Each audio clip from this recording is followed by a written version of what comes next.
All right, good morning, everyone. Thank you so much for coming. It's been a nice small turnout this year, which is actually great because it's a little less stressful for me as a first-time host for this conference.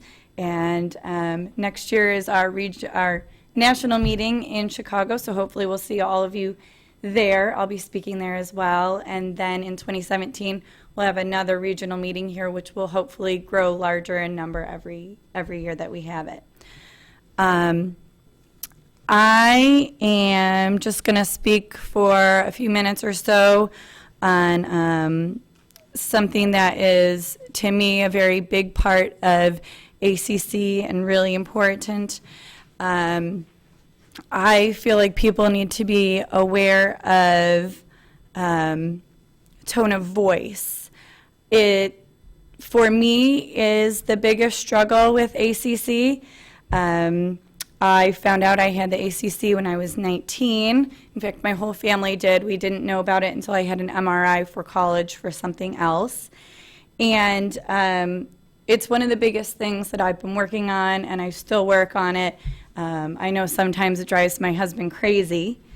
And so researchers have found that people with ACC tend to have a very concrete sense of humor. I'm definitely one of those people.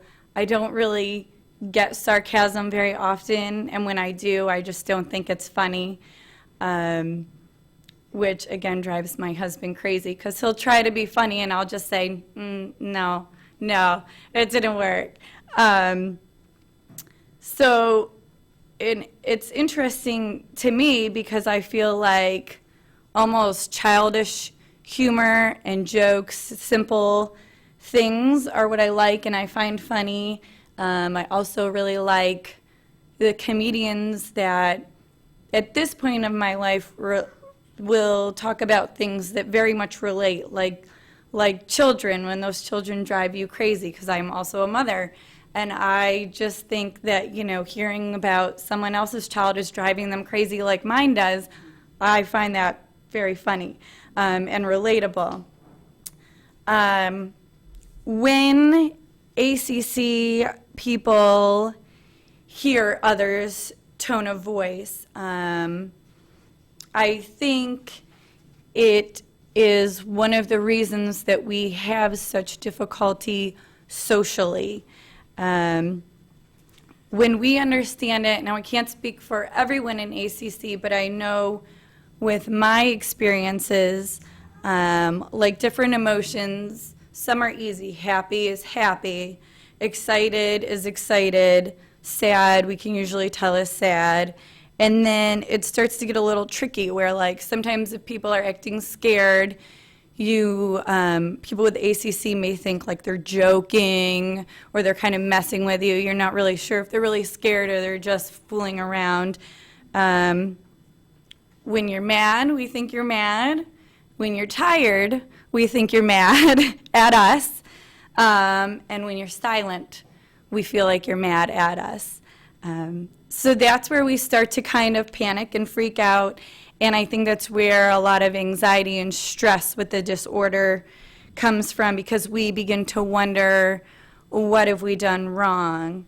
How it affects our behavior socially, with misunderstanding family, like your own siblings. I'm in a family of 6 children. I am number 4 out of the 6. And I grew up thinking that my older brother just did not like me at all for the longest time. He would pick on me all the time. I ended up in my room behind my bedroom door. I would just storm out at dinner because he would pick on me.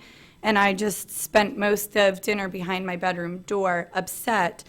And it wasn't until many years later that I learned I had trouble with tone of voice that I realized maybe I was just hearing him wrong. And he was joking, but I took it very harshly when most people wouldn't.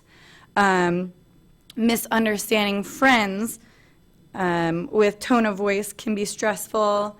To make friends and keep friends because you're not really sure how you're coming across to them, or if you're trying to have them as a new friend, you don't really know how their behaviors are, so you might think that whereas they like to be sarcastic a lot, you can't really tell that, and you just think like, okay, they don't want to be your friend because they're mad at you all the time.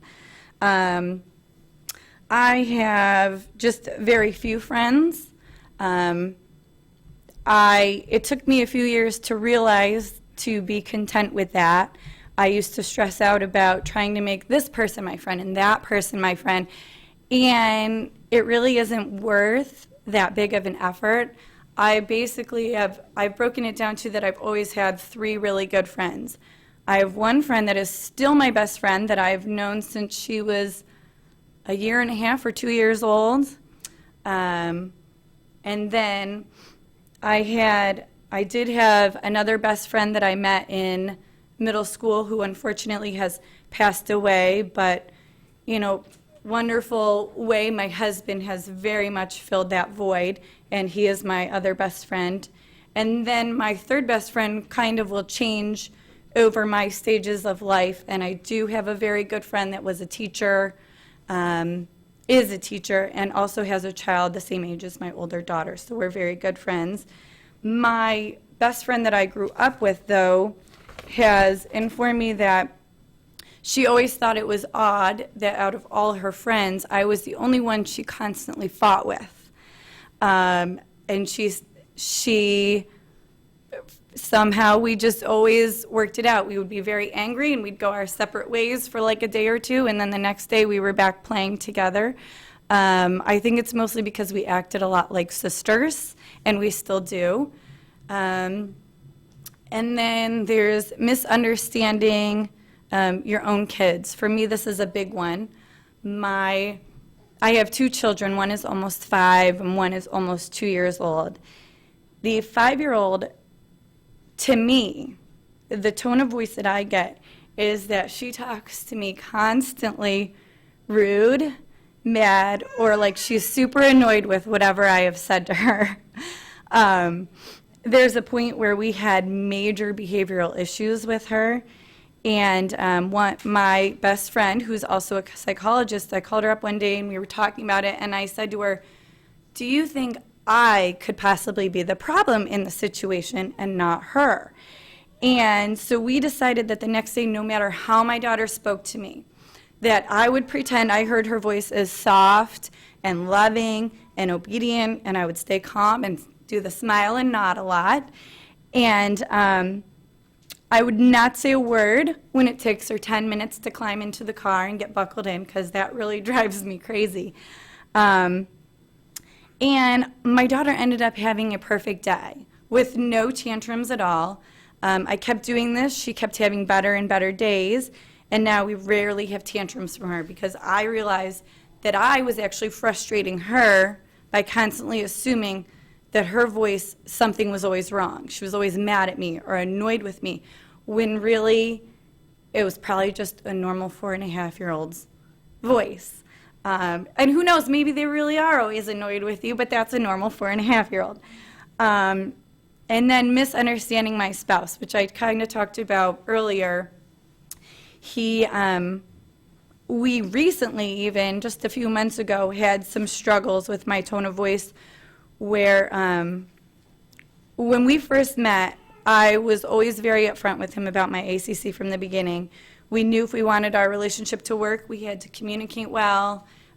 He's always very patient with me, but we've had times where we've struggled, but we've recognized it and tried to fix it. For example, he would come home from work, and I kept thinking as soon as he walked in the door, he's mad at me. What did I do? I haven't even been around him all day long. How did I make him mad? And I would bug him and bug him. What's wrong? What's wrong? Are you mad at me? Why are you mad at me? You look like you're mad at me. And he would tell me, it's fine, there's nothing. Well, I finally realized that with his tone of voice, which was kind of like a sad voice, and his facial expression, to me, his tired face looked mad. And I had to work on that and realize when he got home from work, I had to tell myself, okay, think about this. what situation are we in? You haven't been around him all day. There's no reason that he's mad. He's never really mad at you anyway. Maybe he's just tired. And then I had to work on not even asking him about it because I didn't want to frustrate him. So now we have completely fixed that. But it does take a while, and you have to recognize the tone of voice and the facial expression problems. And real quick, in my opinion, I do feel like I know a lot of people with ACC have been having like depression or anxiety issues and the behavioral issues, and I really think it all stems from this tone of voice and recognizing facial expression. Family members can help by giving small cues to help that child or adult know when they're doing that. My mother was always very good about that in social situations where we had small cues that she would just tell me that nobody else saw, and I knew, oh, this cue means I'm doing this behavior and I need to fix it or turn it off so that I don't sound odd or act odd in this situation. For the adults, being self-aware and knowing when to double check with others, and looking at the situation and trying to figure out, does that emotion fit with the situation that you're in? If it doesn't, you're probably wrong. And communicating, being open with your issues with it, and parents to helping recognize the difference. Ask if you're confused about it. If you're the parent, ask them how they think you're feeling. Do you think I'm mad at you? I'm not mad, I'm this.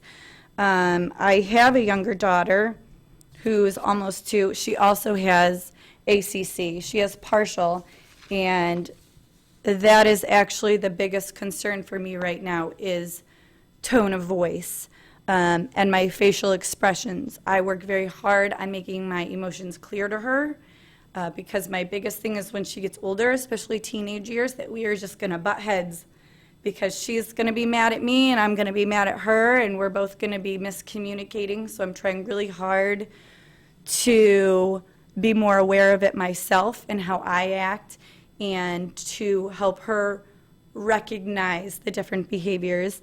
I know with facial expressions, she already has a little bit of trouble. She will point to things in books like an animal or a baby that is sleeping, and she'll tell me they're sad. So I'm trying to work on that with her to show her that, no, this baby is tired in this book. They are sleeping. And I'll over-exaggerate sometimes so that she'll be able to recognize my tone of voice and my facial expressions. And I'll tell her, like, Mommy is very mad at you right now. This is my mad face. You need to stop what you're doing. This is me mad. So hopefully once she gets older, we'll be able to communicate better. And that is the end of part of my talk. I know I go till 11, so we have about 20 minutes. I just wanted to speak a little bit on a part of the ACC that I think is a very big issue, and then I didn't know if anyone had any questions for me on tone of voice or any other questions I would be willing to answer about myself or my daughter and my experiences. So does anyone have any questions? Now, you said your youngest daughter has been diagnosed with that? Yes. Now, what reason did you have for having her have an MRI? Well, my husband and I, we always knew we wanted to have kids, and it never crossed my mind that ACC would be an issue. To me, ACC is just a normal, everyday thing. And so even with my older daughter, when we were pregnant and we went into the first ultrasound, we're like, oh yeah, by the way, can you just quickly, and they thought we were like silly. We're like, can you check for this, the corpus callosum, please? And they're like, well, that's a really random, odd question, but we could see hers perfectly. And then we just decided, okay, for Lillian, we would do the same thing. So at that very first ultrasound, and she actually was, So it took us a few appointments to find hers, and we had to be sent up to Rochester. So her pregnancy was actually pretty stressful for me because we had to keep going back and forth to Rochester. Her ventricle levels kept going up for a while. And they did give me that awful question of you have 2 weeks to terminate if you decide to do that. So that is very hard to hear a doctor say. But of course we didn't because, we knew, okay, it could be very severe or she could be just like me. And how can you end a life that can be just fine? And if she does have it severely, what a good family to be born into, because we already knew kind of what we were doing. And they even did ask us, do you want to speak with this therapist or this genetic counselor person? And we kind of laughed at them and said, you know what, I think we have this disorder under control. So that's what we did. And then we didn't have an MRI done on her until the day she was born.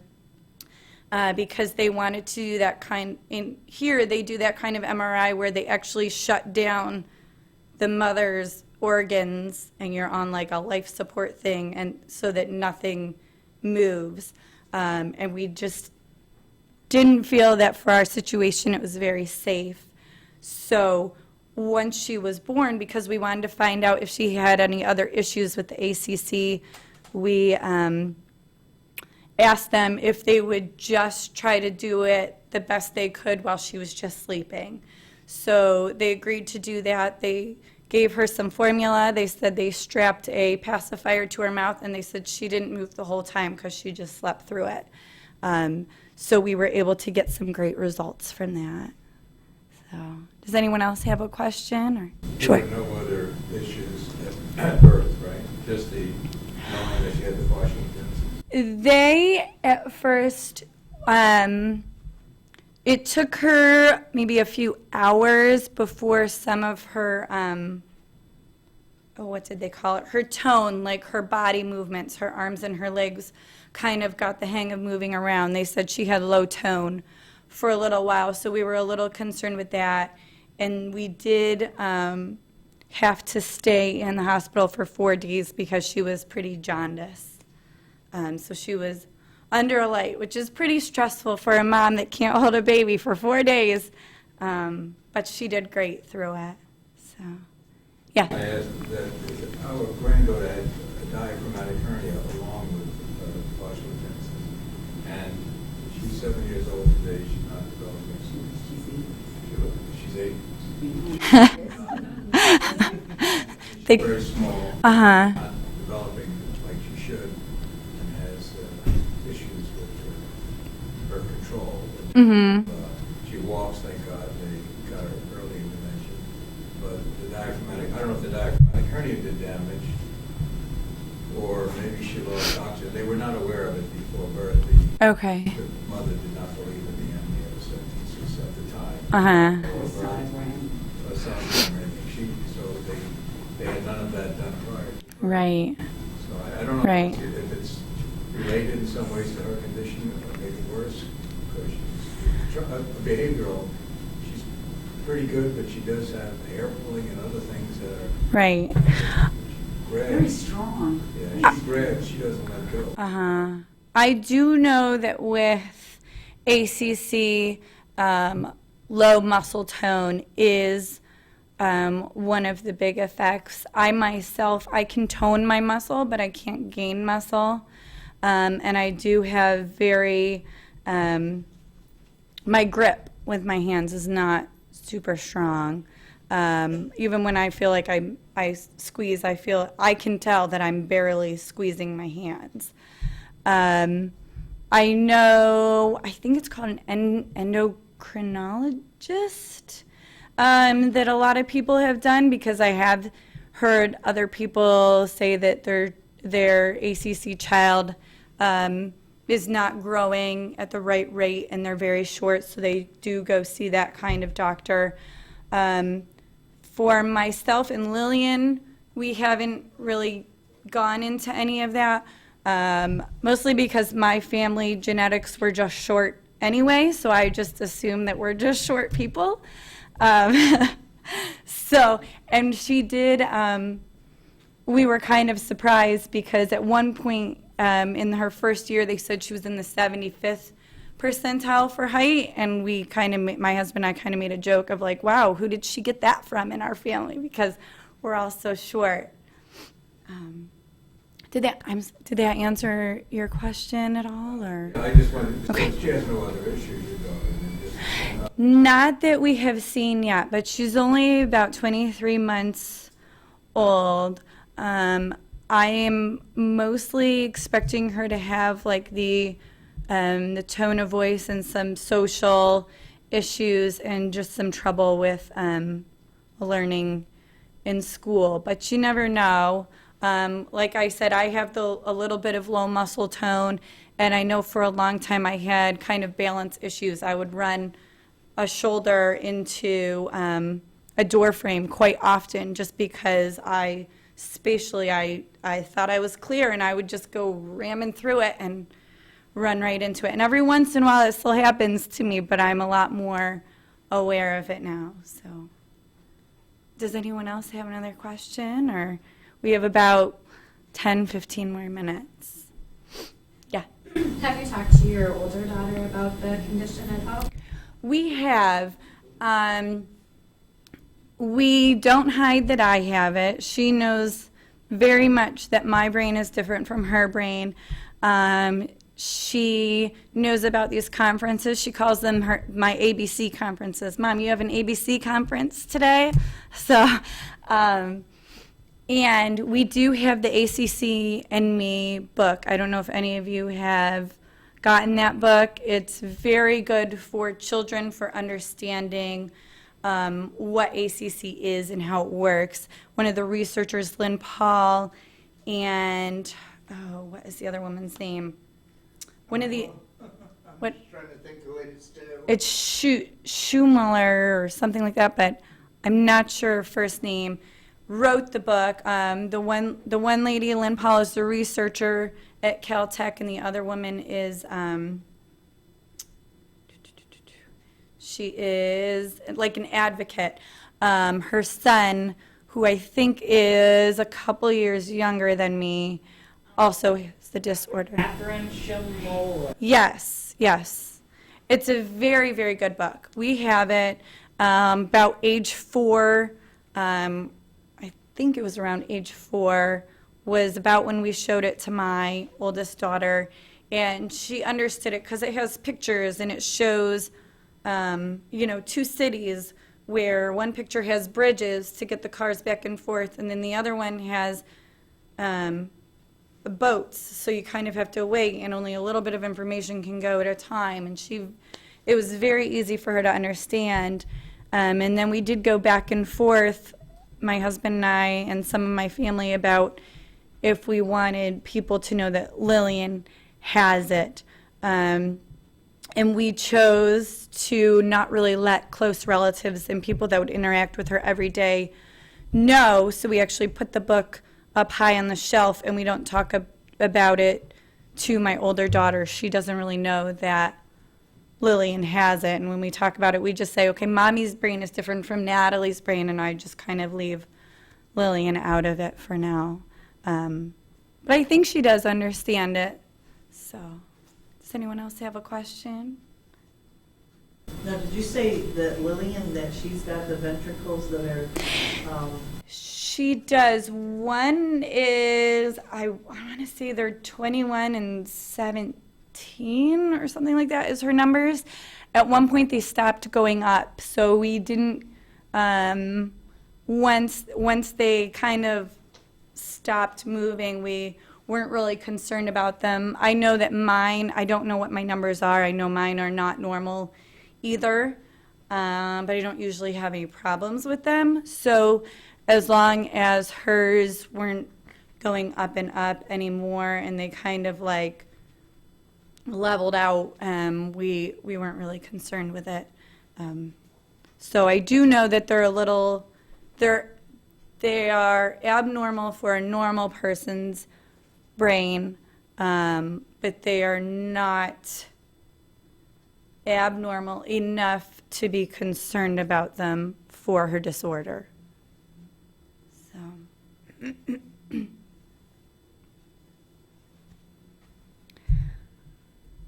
All right, Mom, do you want to add anything? Because we have about 10 minutes. Sorry. I usually talk really slow, and apparently I talked really fast during my tone of voice speech, so I'm really sorry. Usually I have a YouTube channel. I don't know if you all know about that, that I do YouTube videos under Living with ACC, and I will talk about experiences of my life growing up and things going on now and things with Lillian, and then I also give tips on like parenting things. One of the things I did recently was a potty training tips because I am a member of a lot of the Facebook groups, and I saw that a lot of parents right now are really concerned about their ACC child being potty trained, and I'm very big on structure and organization and lists. And the way, I haven't potty trained my youngest with the ACC yet, but my oldest one, who's very OCD and really likes structure, I had a way that was helpful for me to not stress and for her not to stress that I put on YouTube, and it's the same way that I plan to teach my ACC child, because I really think with ACC, you don't really like change a lot, and structure and schedules.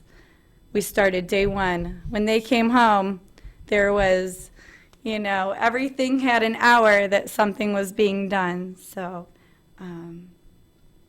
if anyone wants to check that out. Do you have anything to add, Mom? I'm sorry, I have like 10 more minutes. You've done a very nice job. Oh, thank you.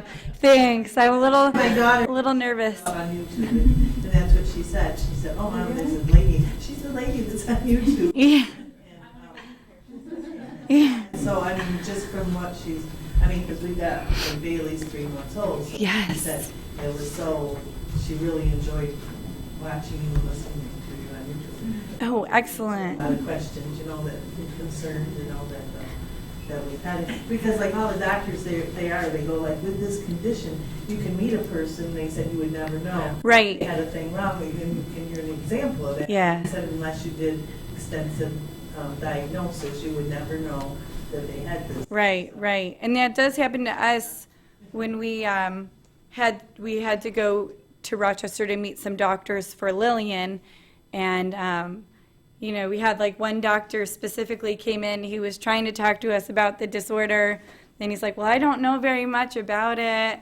And I said, "Well, lucky for you, here I am, and I know all about it." So I get a lot of doctors a lot of the time will actually ask me questions, so then I give them the information then that they can give other people. So it's kind of funny, but luckily I do have my own people that I can get information from. I'm very good friends with two of the main researchers for it, Warren Brown and Lynn Paul, who are both out of Caltech, and I've started to be a little more in contact with Elliot Schur, because he wants to do a little more digging into mine and Lillian's genetics and figure out, he said, somehow I passed on my identical mutated gene to her, so we're trying to figure out what gene that is so that he can look for it in other people.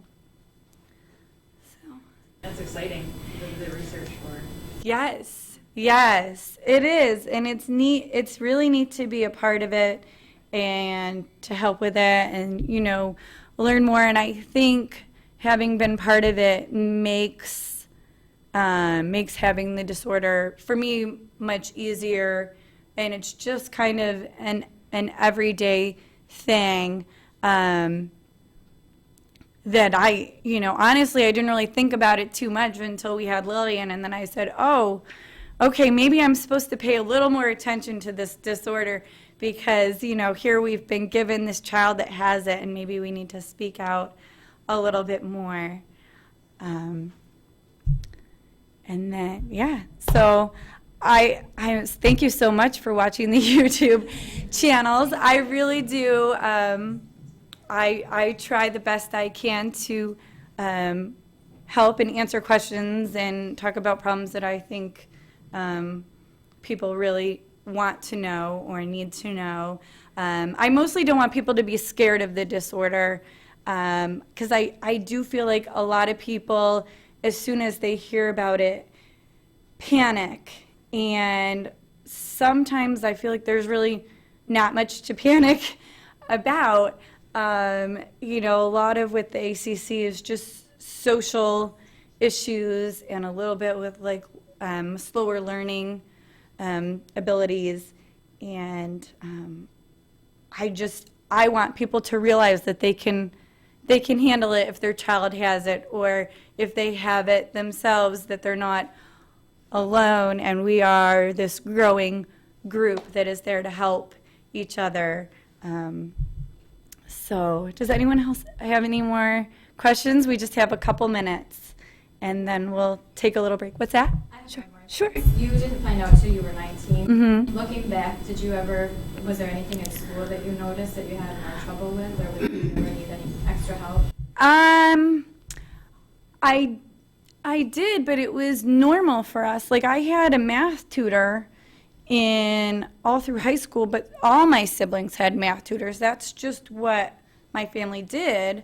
But I was very grateful for that because it definitely helped me. I'm a very visual, structural learner, and to be able to see things in different colors and piece them together makes things easier.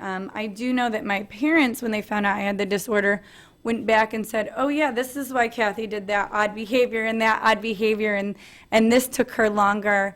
My family likes to tell me that a lot of things like riding a bike and driving, my oldest sister says I was the scariest person ever to drive with. But she always still let me drive. But it took me a lot longer, where my siblings took only a few months to learn how to drive. I took 3 years extra to learn how to drive, but I like little pieces at a time. And I know when my husband and I first got together, I think he spent a whole 10 minutes trying to teach me how to drive a stick, and then realized it was a really bad idea. So he hasn't let me try since, which I totally agree with him. Mom, do you know of anything that was really odd looking back after we found out about my disorder? Well, in the school, you were certainly not in the top group. No, I was like a C plus. But you never Yeah. were pulled out for any special reading classes or anything like that. So you were never identified in school. Mm-hmm. But we had to work with you a lot at home. Some of the things that they do now in school, especially with reading, require the kids to do deeper thinking and meaning. And so sometimes Kevin would see like the very easy answers to the questions, like who was riding on the bike, what color of Mary's dress. But then if you ask deeper questions, like why do you think someone did that? Or anything we had to infer, that was always a little harder. Whenever you had tests in high school, I had to study longer with you. Mm-hmm. We got tests and things like that, whereas your other brothers and sisters, we didn't have to. The other thing that bothered you a lot, remember, was Noises. busyness in the Yeah. classroom. Mm-hmm. Too much busyness, and so kids, it seems like you at ACC, there's that sensory thing. Right. A fan or air blowing. Right. It would make me stuck on one sentence. I couldn't move past it. Which Yeah. we didn't realize. So sometimes what would happen in the classroom that bothered you when you couldn't get through to the end of the test, we didn't realize that until much, much later when you were able to speak out about it. And then we still didn't know that it had anything. We just thought it was this little sensory thing. Right. So those were some things we did have to work a little harder. Right. And you were more like a B, C. Yeah. That was my A plus, was B's and C's. But that was okay. That was still good.